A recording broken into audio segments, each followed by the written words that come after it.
takes, dead by daylight, hot takes. Huntress Hatchet's insta-down base kit, and make her iridescent add-ons half charge time and insta-reload, starting off with a damn bang. Hag is actually really fun to play as and against, if you say so. Survivors should be 2 times faster than killers. It should take brains to win as a killer, not chase persistent.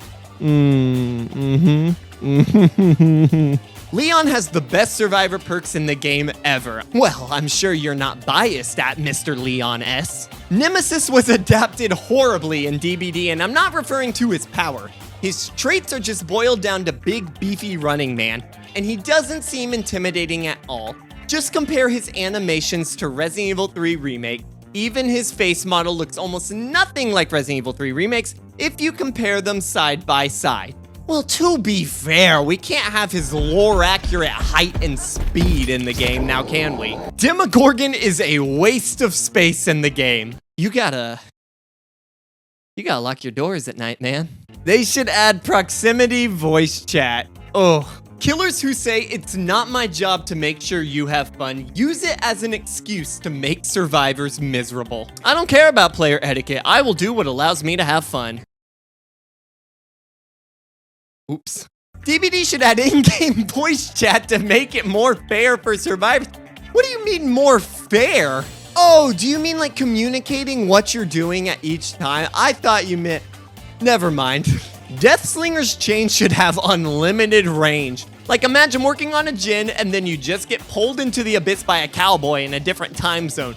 Comedy. Honestly, I think I need to get an expert's opinion on this one.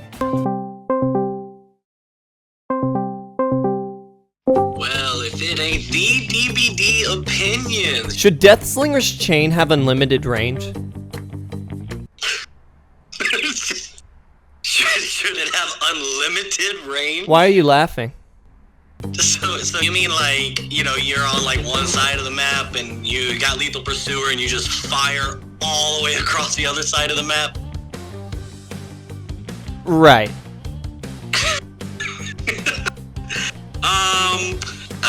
How's that useful?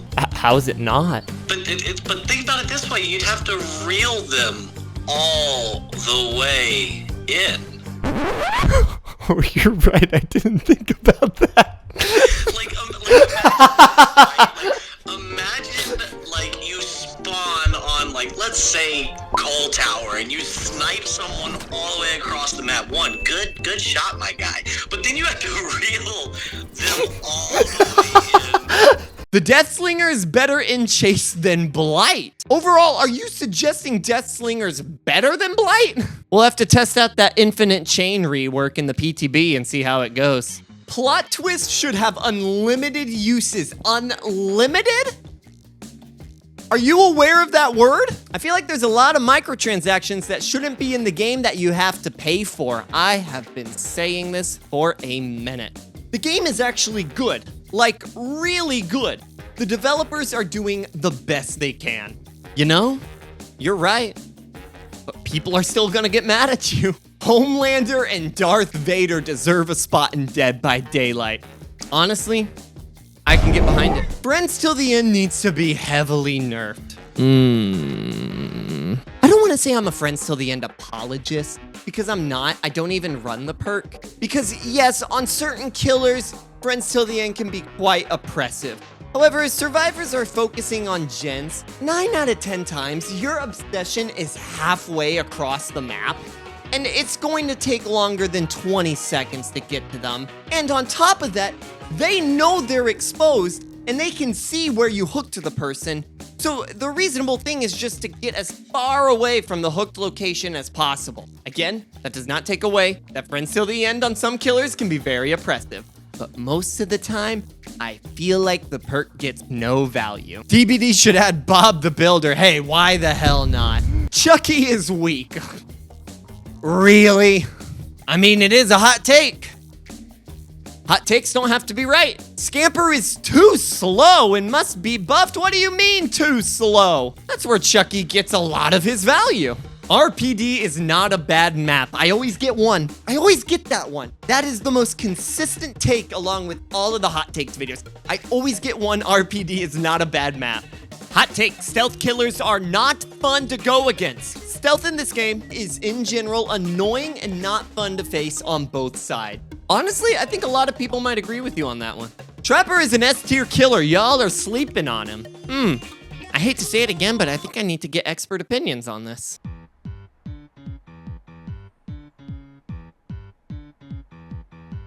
I'll go ahead and kick things off. So I think Trapper is a solid S tier. And that's my cue. Thanks. I thought this was going to be intelligent. I'll see you later. Bye. See, now you're just insulting me, and that's not. Come back, Skinny. Come back. Honestly, I gotta agree with him, but I feel bad if I have to leave. So, because I don't just want to leave you alone with these like just awful thoughts that you have. So I'm gonna just give you the respect, and I'm gonna stay here with you. But just know that I judge you heavily. Okay, but yeah, I get it to like the inexperienced crowd. I can get how he comes across like a slightly weaker, but like you're just wrong on so many levels. Yeah, but DBT Twitter says I'm right, so I don't want to hear it from you. Who listens to DBD Twitter? Skinny, do you I listen do. to DBD Hello? Twitter? The Bible. The Bible. Bible. Please tell me which passage, which verse talks about Trapper in the Bible. John 3:16 says Trapper is not S tier. So does Leviticus 4:12. Have you ever grown up not feeling loved? That's how Trapper feels. I That's why I honestly, resonate with him. Trapper is the orphan Annie for all of us. I feel like you all are trying to tell me Trapper isn't S tier. I thought we were being very clear about it. What are we? What? I don't know what gave that away. What? Every killer is great based on how you play them. I honestly can get behind this. There's a lot of killers that are better than others, but I do not believe there is an unviable killer. You will probably win less with them, but to win at all is not impossible. I'm glad the devs are being transparent with us and showing us the roadmap for next year. I feel like some things in it are kind of unnecessary, like changes to Huntress and Demogorgon. They should actually focus on killers that had problems for a while, like the buggy mess that is Knight, and the useless add-ons that belong to Executioner and Nemesis. I just feel like they aren't listening at this point and are just doing things that are planned rather than things that need to happen. Which I kind of get because they're a game studio, but yeah. Singularity is pretty balanced. The counterplay can sometimes feel oppressive, but with correct placement and knowledge of EMP spawns, you can play Hux very well. Honestly, I think you nailed it. I think Singularity is such a solid killer. I think 99% of the player base just does not know how to play Singularity. If I'm playing Survivor and the killer's a Singularity, there's a 9 out of 10 chance I'm getting out of that match. Survivors should be able to choose one killer not to face each round, and killers should be able to avoid one map. I've always been behind the idea of map offerings being transferred into like a map ban. It won't appear in this trial. As for facing killers multiple times in a row, there kinda needs to be a strict matchmaking policy that you won't face the same killer twice. Except when a new killer drops. That's inevitable. Matchmaking queues would be hell. Hot take, I am a Freddy main and I enjoy my games playing as him. He is a really good killer and I personally don't see the hate behind him being so weak. Like, just get better because he's slept on a lot and very underestimated. I don't make the rules, killer mains. Just get better. Kiriko mains don't deserve right.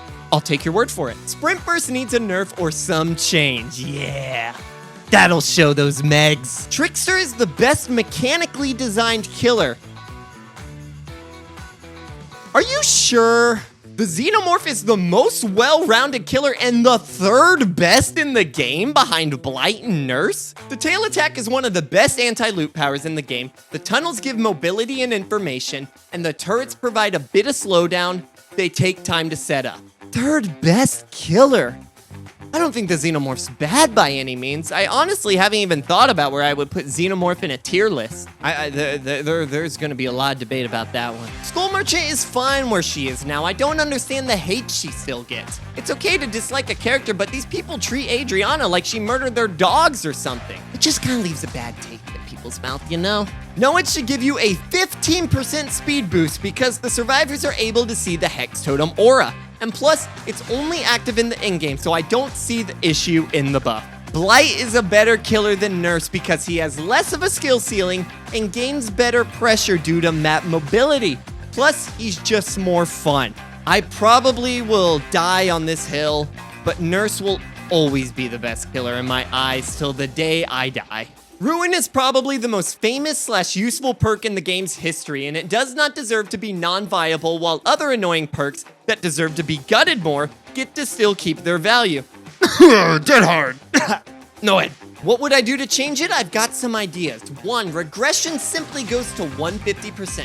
2, you get rid of that stupid downside where it deactivates if someone dies, and regression goes to 125. 3, 125% regression and have the perk hidden, as in not showing up to be lit, until a generator is complete or someone is hooked or downed. Thanks for reading my little essay. I think Wraith is OP at points, especially with his annoying Silent Bell and wall hack add-ons. It's bold. And that's a wrap. Another successful round of DBD Hot Takes. If you enjoyed this video, I highly consider watching What Your Survivor Main Says About You. There's a lot of hot takes in there, I promise. Or if you want to stay in the Hot Takes family, you can check out the last episode of DBD Hot Takes. There's a lot of spicy material in there. But that's it for me, friends. I'll see y'all next time.